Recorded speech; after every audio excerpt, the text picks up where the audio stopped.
दोस्तों नमस्कार। मैं आरती आप सभी का स्वागत करती हूँ। छोटा सा एक गीत गाने जा रही हूँ दोस्तों। सावन का गीत है, कजरी गीत है। तो जैसा भी लगा कमेंट बॉक्स में ज़रूर बताइएगा। अच्छा लगा तब भी बताइएगा, नहीं अच्छा लगेगा तब भी बताइएगा दोस्तों।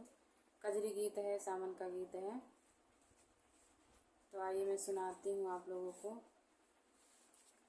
कजरी केकरा संखेली मोरी सखिया, पिया मोर विदेशवा गईले ना। कजरी केकरा संखेली मोरी सखिया, पिया मोर विदेशवा गईले ना। पिया मोर विदेशवा गईले ना, कि पिया मोर विदेशवा गईले ना। कजरी के कर संखेली मोरी सखिया, पिया मोर विदेशवा गईले ना। कजरी के केरा संखेली मोरी सखिया, पिया मोर विदेशवा गईले ना।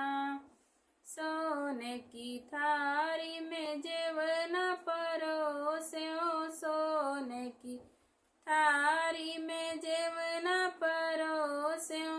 जेवना के केरा संग जेई मोरी सखिया, पिया मोर विदेशवा गईले ना। जेवना के केरा संग जेई मोरी सखिया, पिया मोर विदेशवा गईले ना। कजरी के केरा संखेली मोरी सखिया, पिया मोर विदेशवा गईले ना।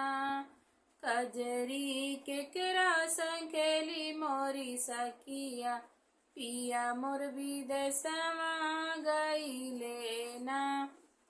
सोने के लोटवा में जल भरी लायो, सोने की लोटवा में जल भरी लायो।